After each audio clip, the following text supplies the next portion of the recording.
The NBA trade deadline is in just a few minutes. The clock is winding down. We've already seen some blockbuster trades. Will there be any more at the last minute? On today's show, the special edition of the Suffolk Sports Report, we're talking all things NBA trade deadline. We'll have different guests coming in and out, our own reporters with analysis, and so much more. That's all coming up right here on the Suffolk Sports Report NBA Trade Deadline Special.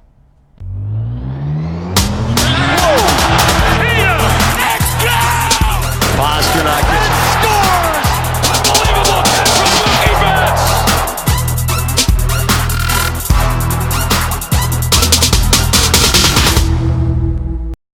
Welcome into the Suffolk Sports Report NBA Trade Deadline Special. I'm Jacob Tobey. And I'm Laney Johnson. We're starting with the craziest news of the day. The Cavs pulled an unprecedented mid-season rebuild. Our first guest is Sylver from 98.5 The Sports Hub.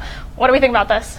Well, the Blake Griffin trade last week was certainly a shock to the NBA community. Kind of felt like teams are going to be pulling back and just looking to add pieces. Then, of course, the actual deadline comes around and we get a slew of deals by Cleveland. They've clearly chosen to go in another direction, throwing out those old, spare, broken down parts, getting some new blood in there. Their average age this year was 30 years old as compared to Boston was 24 years old. Right. They've brought that average down quite a bit with these trades. Yeah, I don't want to talk about Isaiah Thomas because I believe he became the scapegoat of all this. I mean, he comes from Boston to Cleveland because of the injury and all that other stuff that happened. And then he tried to scapegoat Kevin Love. Yeah, it just never worked out. He was playing really bad. And of course, the second he comes back, the Cavaliers go on a downward spiral, and then he goes off to LA. I mean, that's crazy for him, and I know it's the business, but that's just And his insane. birthday was yesterday. His birthday was yesterday, man. Things always seem to happen to Isaiah Thomas at the most inopportune times. And, you know, as Boston sports fans, we certainly have a very unique relationship with that guy. He's played in a lot of markets now. This is his fifth NBA team. Hasn't really gotten the chance to shine like he has in Boston. So NBA fans may look at it and be like, what's the deal with this guy? Is he a problem? Is he? Well, he's the kind of guy who thrives when the system is built around him. Brad Stevens really did a great job with Isaiah Thomas. He gave us some great memories here.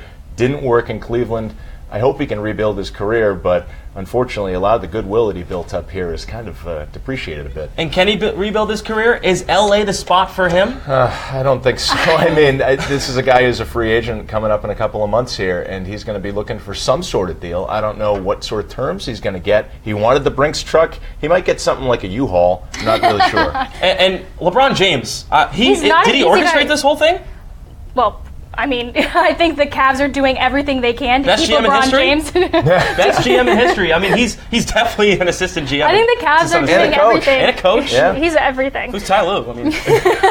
I mean, that's a guy who he wants things the way that he wants things. And I would say certainly if the Lakers are going to pursue LeBron James in the offseason, they better get Isaiah Thomas out of town because, you know, he's not the kind of guy they're going to fly out to recruit LeBron James to get him into Hollywood. I know he was at his New Year's Eve party. They looked like they were having a lot of fun. Oh, yeah, but, you know, just because you're friends with somebody means that it doesn't mean that you can necessarily be on the court with them. Yeah, it's so true. Isaiah goes, then they do a separate three-team deal. They ship out Jay Crowder. They ship out Iman Shumpert. They bring in George Hill and Rodney Hood. Such an upgrade. It is such an upgrade. What can those guys do for the Cleveland Cavaliers moving forward? Well, I just want to talk about Jay Crowder's value. Send up Jay. He is going to be great in Salt Lake City. I'll say that. They love players with this sort of grit. But as far as the Cavs on this end, I'm not the hugest George Hill fan. I do like Hood. Hood, the younger of the two players. But they're going to help them a little bit defensively. They're going to help them certainly with their spacing, which was an issue. I mean, Dwayne Wade couldn't shoot threes for them. You had to bring in broken down guys like Channing Frye or Kyle Korver to shoot threes for you. Now you have guys who can both defend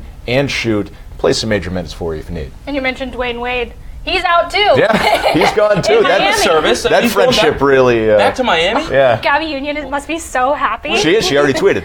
Was that a little, wink, wink, nod, nod, we'll send you back to your home, just it's not working out? I think so. I think they were doing him a favor. They were like, hey, it's not working out here. You know it's not working out. We know it's not working out. Where do you want to go? We'll try to get you to Miami. So Bron's best friend just gone like that. But Bron will be back in Miami, like, partying with him. It's not like they won't see each other ever again.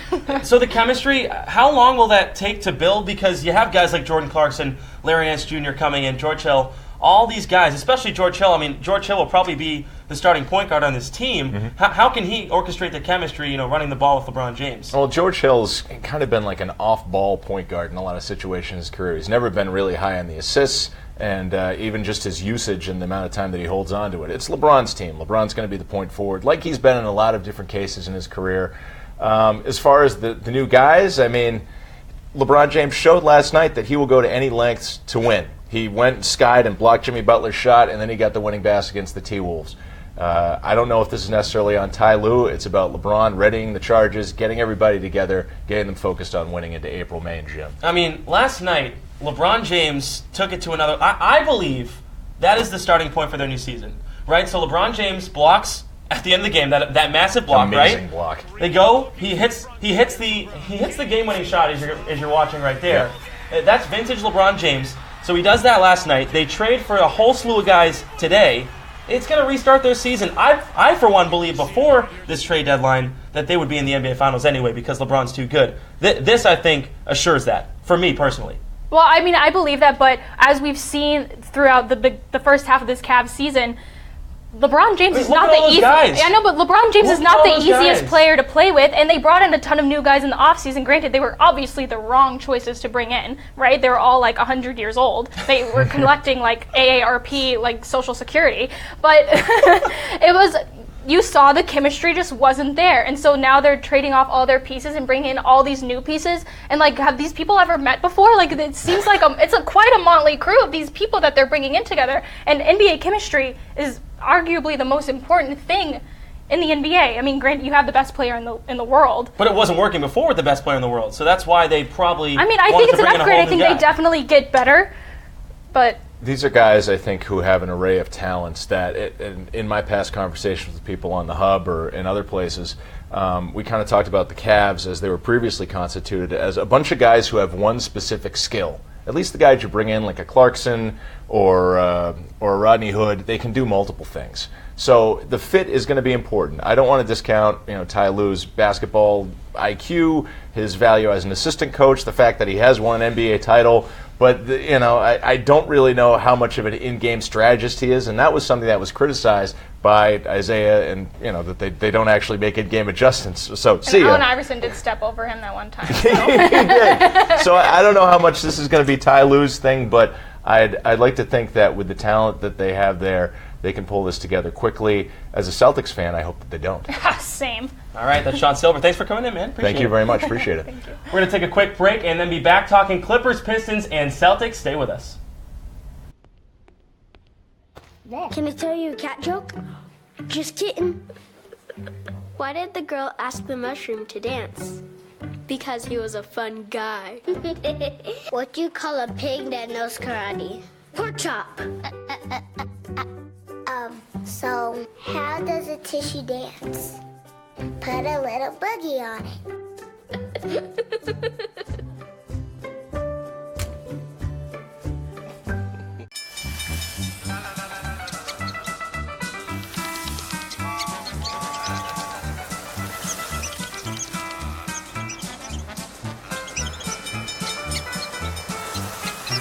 Kids will spend 15 minutes watching online videos like this one. Brushing for 2 minutes now can save your child from severe tooth pain later. 2 minutes, twice a day. They have the time. Hey, Gabby, how you doing? How's the play date and sleepover? Dad, it was great. Awesome. Okay, I'm on my way. Hey, guys, what are you doing? We're going swimming. We're going biking. Yeah! I'll see you in a little bit, guys. I love you. Hi, babe. How was school today? Hi, Dad. It was great. Okay, honey. I'll be home soon. Remember, you're never too far away from your kids to be a dad. Reach out and take a second to check in, because sometimes the smallest moments can have the biggest impact on a child's life. Welcome back to this special edition of the Suffolk Sports Report. Another blockbuster trade that happened last week sent Blake Griffin to the Pistons. Our reporter Sean Cushing is in studio to break down that trade. Sean? Thanks, guys. And in case you haven't heard, Blake Griffin has been traded to the Pistons in exchange for Avery Bradley, Tobias Harris, and Boban Marjanovic, as well as a first-round pick. Now, mixed feelings have been the trend in this trade so far, with some saying that the Pistons gave up too much. Blake Griffin came into his debut looking to prove that theory wrong. The five-time All-Star is continuing to produce at a high level and has yet to let Detroit down, as they have not lost one game with Griffin. Now, Griffin is set to play for the Pistons through the 2021 season, as him and Drummond look to become a dominant duo. Tobias Harris also made a splash in his Clipper debut as he went for 24 against Chicago. Now, right now, Avery Bradley is playing his typical game while Marjanovic awaits the court as a Clipper. It will get easier to tell who won this trade as the season progresses, of course, but initially you have to think the Clippers won this trade. You can really tell the Clippers are clearing out house, so don't be surprised when you see DeAndre Jordan follow Blake out the door. Now, this is what the Clippers want, and it is time to rebuild, and that is exactly what you are doing when you get guys like Tobias Harris at 25. But the most valuable thing in this trade for the Clippers is that first-round pick. By the time Jordan leaves, if he leaves, the Clippers are going to want a new face to build around, and they are hoping that that first-round pick will produce that player. Now, not to mention, LA also got two more than capable starters and a bench player. They're more invested in the future than they are in having a current face of the franchise, while at the same time, letting go of Griffin's contract was a burden taking off LA's shoulders. $173 million over 5 years was not something the Clippers were still interested in paying. So if I'm the Clippers, I've won the trade in my eyes. Now, the sole argument that the Pistons have for winning this trade is that they're getting Blake Griffin in his prime. But it really is not going to be enough with this current roster. If Bradley and Harris were two of the top Pistons scorers like they were, but now they're both gone. So all they have is Griffin, Drummond, and some decent role players in Ish Smith, Stanley Johnson, and Reggie Jackson. Now, Detroit is going to have to make another move before the deadline if they want this Blake Griffin trade to actually do any good for the rest of the season. If not, then I don't see Detroit finishing much better than they already would have before the trade.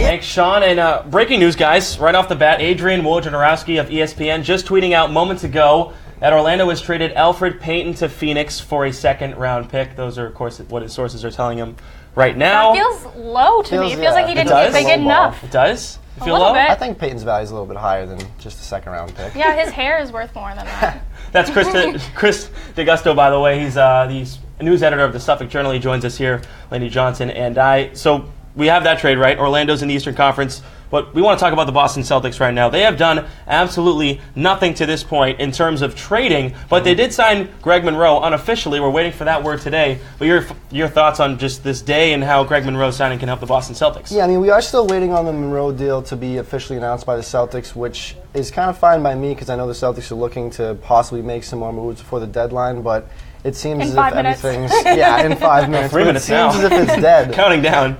It seems as if everything's dead. The one thing I do have to say is, wow, Danny Ainge has really brought us through all these years. I mean, clearly with the things that the Cavs have done today, it looks like the Kyrie trade was an absolute steal.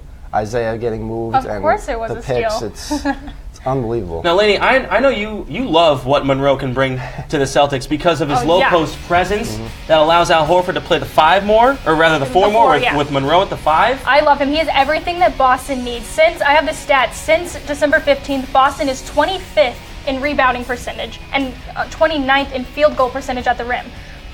Greg Monroe is 24th amongst all players in rebounding percentage and shoots 70.2% at the rim. That's higher than any other Celtics player. So he really adds a lot to their low post game and is everything we need because we need rebounding and we need more of that low post play, which we signed Al Horford to do, sort of, but he really wants to be more in that power forward role. Yeah, and his nickname is Moose. He was being a moose down there in those highlights you were just watching.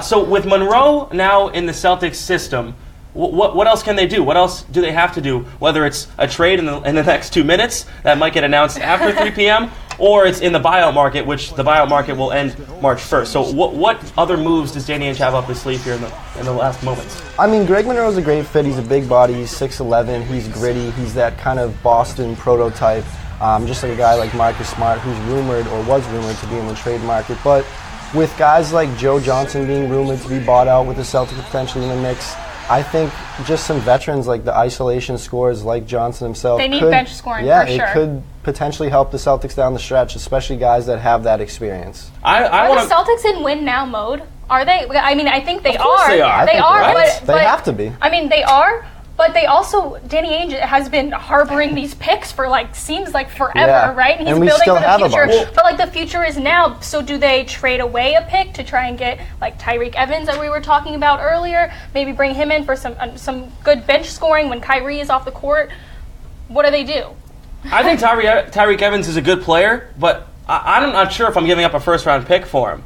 No, I would not. He could still be bought out. Of course. He could still be bought out. He's a good player. I mean, I like what he brings to the table in terms of his scoring from the bench. We know Lou Williams is now not coming to Boston because of his 3-year, $20+ million extension, right? Mm-hmm. So he's not coming, and the deadline just passed. So 3 p.m. Yeah, we can still have some more info. We'll watch. We'll keep watching Twitter. We'll keep refreshing Woj notifications on. Yeah, he's not done yet. We'll keep his He's not done yet. Shams neither. Also, shout out to Woj. I know. Yeah. What a day. So what a comeback. He's so bad. What a comeback. Everyone thought Shams was the new guy, but Woj is making a comeback. But no, back to Tyreek Evans, though.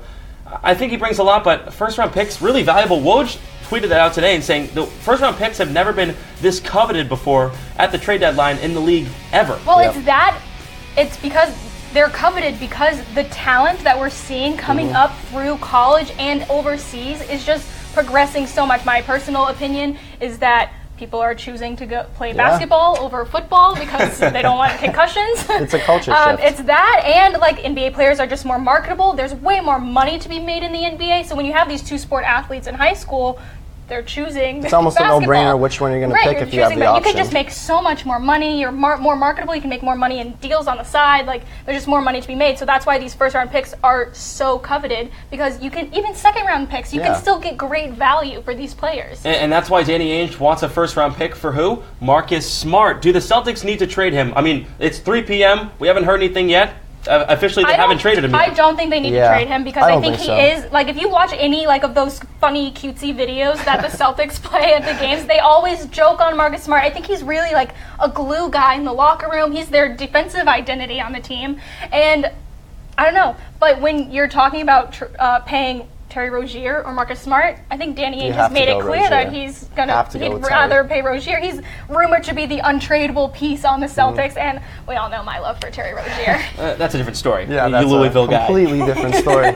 No, I don't think the Celtics need to trade Marcus Smart. I think if the pieces are right in return, they could, and I wouldn't be surprised if Danny Ainge did that, but just kind of hunkering down with what we have and waiting for the market in the summer. And that's the thing, we're all forgetting that Gordon Hayward isn't even playing for the Celtics. He's not playing right now. So, if he comes back during the playoffs, that'd be amazing. But Danny Ainge doesn't want to screw anything up for the future, for next season, when they will for sure be a favorite in the loaded. East. Depending on what LeBron does, they'll be a favorite in the East. And this just in from Shams sources, Boston has made no deals, standing pat at the deadline, keeping Marcus Smart.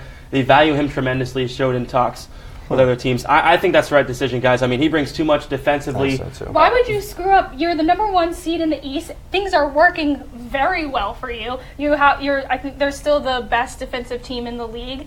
And why would you screw that up just right at the trade deadline? I think it's like when other coaches go against Bill Belichick and they freak out and they mess up and they panic and they do things that they normally wouldn't do. You see everyone else trading. You see this chaos in Cleveland. Just stay calm. Yeah. Everything's fine. And for the first time, it almost looks like Cleveland is playing catch up to us. They just shipped 6 players off just today in the past couple hours. So why trade a guy like Marcus Smart that is that gritty, defensive, almost embodiment of what you think of when you think of a good Celtics team? Yeah, he really is a fundamental Celtics player, down to the name, Marcus Smart. It's perfect. Come on. Chris Fiasco, thank you for coming in. Thank you for coming in. We'll bring you next time. Appreciate it. On the other side of this break, we'll bring in Will Sagliano to wrap up this insane trade deadline day. Stay with us. We'll be right back. Look at you. You're at the top of your game. You're unstoppable. Nothing can throw you off track. Wait, is that your car? Uh-oh. Yeah, I saw that coming. That will throw you off track. You're looking at around 10 grand in fines, legal fees, and increased insurance rates. Let's try this again. Smart move. Because buzz driving is drunk driving. Alvin and the Chipmunks want to remind you, bacteria can hide in food and make you ill. Wow. But you can keep bacteria from ruining your day with 4 simple steps. Clean. I'm waiting for the rinse cycle. Separate. Cook. Fire in the hole! And chill. We chipmunks are notoriously tidy. Check your steps. The road trip to food safety starts at foodsafety.gov.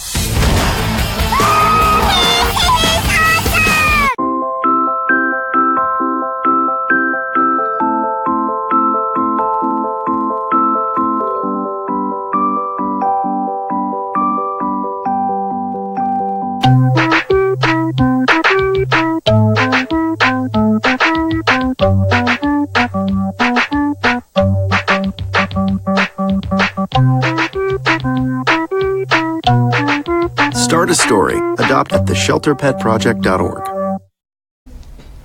Welcome back into Studio 73. Will Sagliano, how you doing? Doing good, guys. How's it good? Or thanks for having me on today. Yeah, of course. A lot of stuff happening right now. A lot of stuff happening. A ton of stuff. It's ridiculous. It's a crazy trade deadline. It's the craziest that I can remember.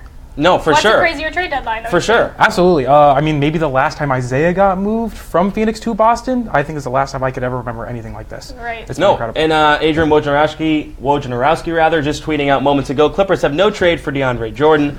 Sources tell ESPN, so he's staying. Do they get to re-sign him? Is he gone? Why would they re-sign him? Well, you have to re-sign him to less money because I just don't know what the market for DeAndre Jordan is. Who wants to pay him $25 million to, like, dunk? Yeah, I mean, I honestly like. He plays some defense there, Laney. Come on. He plays defense, like low post defense, but how Yeah. valuable is low post defense in the NBA when everyone's chucking up threes, especially when you're playing in the West? That's fair. DeAndre's a great rebounder. I honestly expected the Cavs to try to like make a move for him, but it didn't really seem But that they they made had 47 other moves? Yeah, they decided to go literally in every other direction. But they didn't go for a big man, which was something that I was pretty confused about. It doesn't seem like they really like Tristan Thompson and Kevin Love like as their two main guys there. I wanted to see more toughness come there. I wanted to see more rebounding for the Cavs, but I mean, all the other moves like are very good moves for them. Bench scoring, good defense coming in with Rodney Hill. Jordan Clarkson's a really talented player. He's super young still.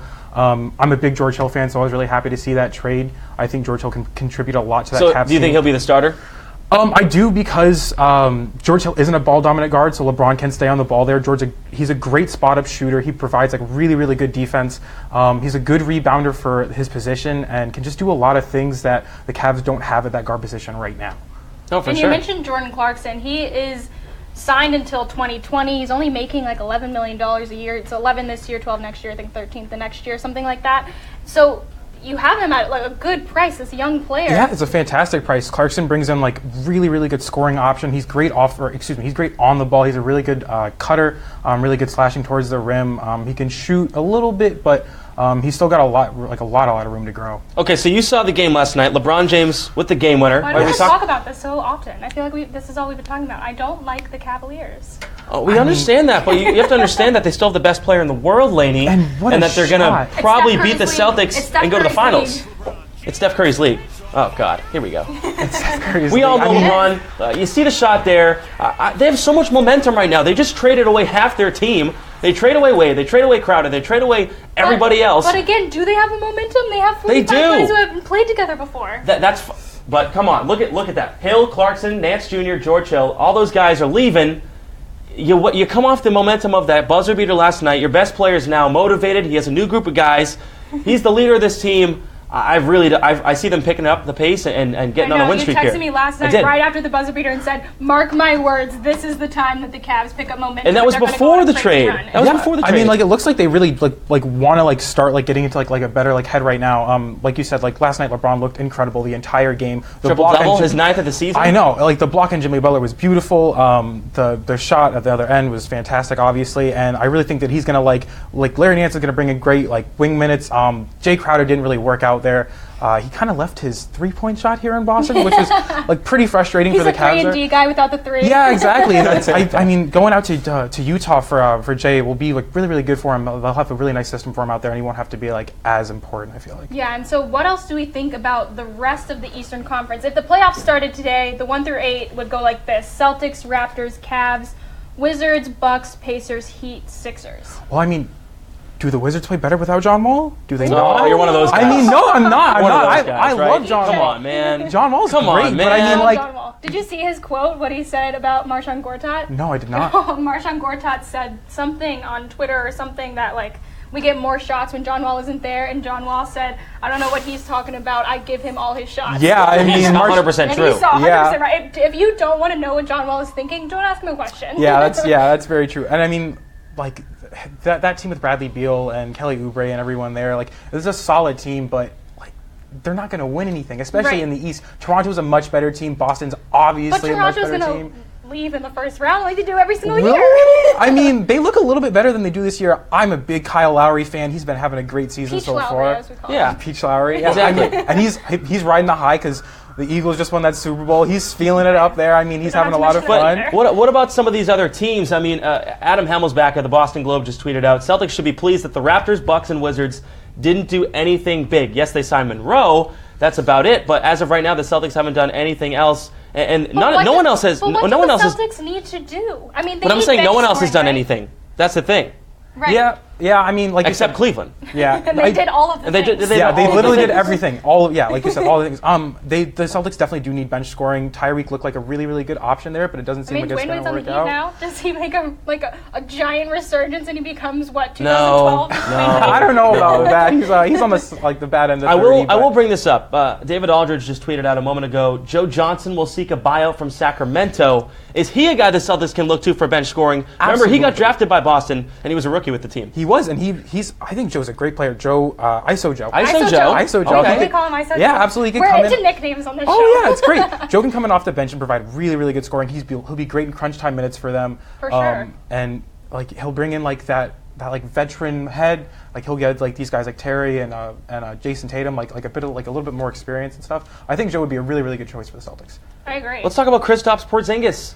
The torn ACL, he's out. The Knicks season. What is it this year with NBA injuries? Why is everyone dying on the court? I don't like it. So Porzingis is out with the ACL, right? But then they go and trade for Emmanuel Mudiay. I don't know if Mudiay has the same buzz as Porzingis would. If they were together, I would see that. You don't think Kristaps Porzingis and Emmanuel Mudiay are on the same playing field? It's a tough play. It's a tough play. Mudiay and Frankie Smokes are going to look at each other and be like, are we the same exact person? They're that Spider-Man. Yeah, it's exactly that Spider-Man. Yeah. What I'm saying is, though, if Mudiay and Porzingis were together, then you may have a playoff team. But Porzingis is out, so... Yeah, I mean, they were pushing for that 8th seed, and now the Knicks are just tank mode, which I think is good for the Knicks. Yeah, it's not a bad move. Honestly, personally, I feel like you have to move Tim Hardaway because he got jumped over in a game. Oh, jumped by a grown man. Yeah, it was Giannis, though, so, Yeah, it makes, a little bit more sense. And he'd probably do it with way too much ease. I mean, he looked so casual the other night for him, jumping over a 6'6" person. That's incredible to catch a basketball and dunk it at the same time. I was listening to something earlier today saying that the Bucks could pull rookie year LeBron, just push to the playoffs and just be to the finals. Just be this. Well, maybe they could be this force. They have I wouldn't count out Giannis if they can get healthy. They have some injuries on. Well, the Giannis team, is the second best player in the conference. Who was counting on Jabari coming back and being good? How does he lose knees and then just comes back and he's still amazing? It's awesome. It's super great to see. Yeah, both of them. And I mean, it's awesome. It's awesome to watch Jabari get back onto the court. He seems so much more comfortable and he just looks so much happier. It's really great to see. I think Milwaukee's got a really, really great shot to at least just be a massive thorn on the side to teams in the playoffs. I agree. I think they can take anyone to 6 or 7 game series. Absolutely. Malcolm Brogdon is a fantastic player, and then adding Eric Bledsoe just this past few months ago, he's been great. Jason Kidd was the best move ever made. Surprisingly enough, Hiring him the worst move ever made. Yeah. So out of all these trades today, whether it was Isaiah Thomas or Emmanuel Mudiay or going back to the Blake Griffin trade, what stands out to you as the biggest one you saw coming from the middle of the season, the first half rather, to the deadline today? I mean, honestly, I think it's got to be the moves today that Cleveland did with this 3-team deal. Jay Crowder, like we said, talked about Joe Johnson earlier, and all these guys getting into different places, going into different systems. I think they could each help the teams that they're moving to a lot. I think Cleveland brings in a lot of nice talent with this deal. But I mean, do they get to the finals? Cleveland? Yeah. Oh no, they're not getting out of the East. Oh, I can't. I disagree. They still have LeBron James, the best player on the planet. They rejuvenate their whole roster. I talked about this last segment. You're probably annoyed with me how much I look like a LeBron James fan. I'm not. I'm just real. So. I mean, no one is discounting his talent. Exactly, but they still and they'll have Kevin Love back. But they still need more floor spacing. Rodney Hood can shoot Jordan Clarkson can kind of shoot, but he's really, really inconsistent.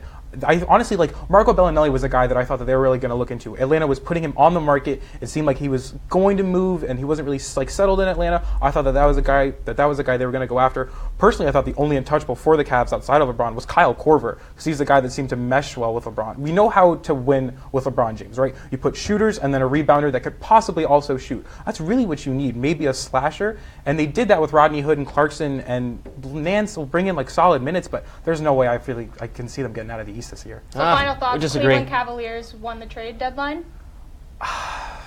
Yeah.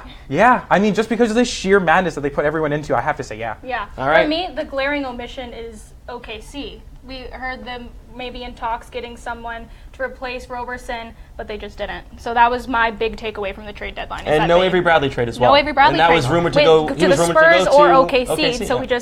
we didn't see that happen at all. All right. Will Sagliano, thank you so much for joining us. Yeah, thank you guys for having me on. And that'll do it for us here at Studio 73. That's all for the Suffolk Sports Report Trade Deadline Special. Make sure to follow Studio 73 on all of our social media. For Laney Johnson, I'm Jacob Tobey. Thanks for watching, and we'll see you next week.